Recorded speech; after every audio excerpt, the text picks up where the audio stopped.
Okay. I never really believed in the unusual or the paranormal. Not even when the news started talking about some strange figure kidnapping people in their sleep. Here we go again.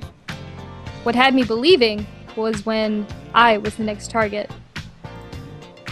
I was alone. It was maybe 12:30 a.m. My parents had gone out to visit a close friend in the hospital at 12:30 a.m. I decided to look out my bedroom window to see if they were back, but they weren't. I walked out of my room and down the hallway to the kitchen for a glass of water. Once I'm finished with the glass of water, I realized that something felt wrong. It felt as someone was watching me, as if eyes were just staring me down. I went through my entire house, making sure all the doors and windows were locked. After making sure all the windows were locked, I couldn't help but notice something move outside my bedroom window. I quickly rejected the idea of that kidnapper being there. Maybe I was just being a bird? Okay. Yeah, it's just a bird. Nothing to worry about, I reassure myself. I decided to go back to sleep, thinking that they couldn't get home today. So I crawled back into bed and shut my eyes. But I couldn't get the thought of the figure outside my window out of my head. After much debating in my sleep, I came to the conclusion that it couldn't have been a bird. It was much too big. Again, I woke up. It's about 1:03 now. I decided to check to see if my parents had gotten back.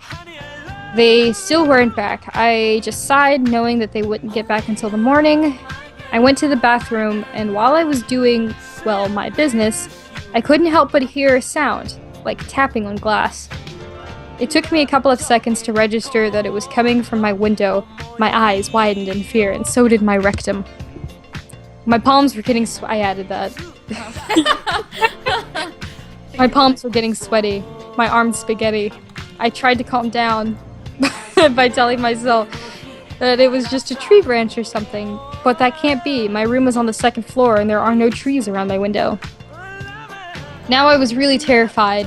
I finished up in the bathroom, and I wiped, and stood outside my bedroom with my back to the wall.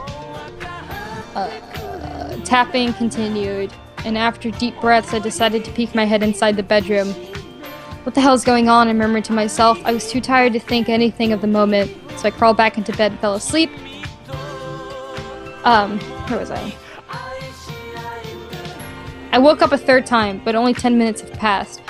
I looked around the pitch black room and something felt wrong, like someone or something was beside me. I squinted really hard, trying to make out every little thing in my room, my closet, my nightstand, my bedroom door, and then I spotted it. My dick. I could barely make it out. Thank God. It didn't look human. It didn't look human as far as I could tell, but then it started walking closer to me. Your dick? Still, in my bed, I scooted back.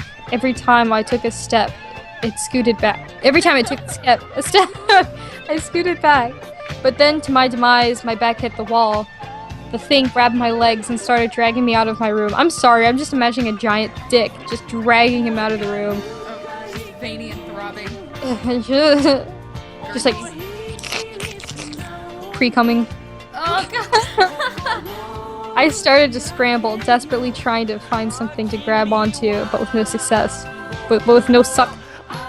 Then I started clawing at the hardwood floor of our hallway, leaving a trail of scratch marks and blood. Once I was dragged out of the hallway, my fingernails were gone. I'm so yawning.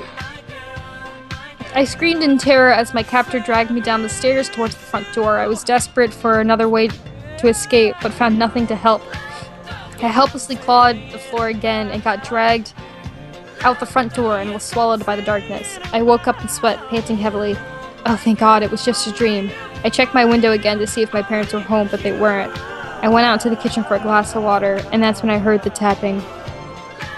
That's it. What? This actually got 8 out of 10 stars. What? What was the premise? Um, Like because I expect it to be about something, I guess, like a creepypasta, but unless it's like a rape. It's one of those things where they went so vague with it that they're like, oh, they'll figure it out. Ah! Yeah, you know, just let the imagination take hold. I don't need that kind of negativity in my life. They tell you put too much Parmesan cheese. You don't need that kind of negativity. Or you're eating too much G bread. You don't need that. God, your turn. You read one. Alright, so I recorded all of that. I figured.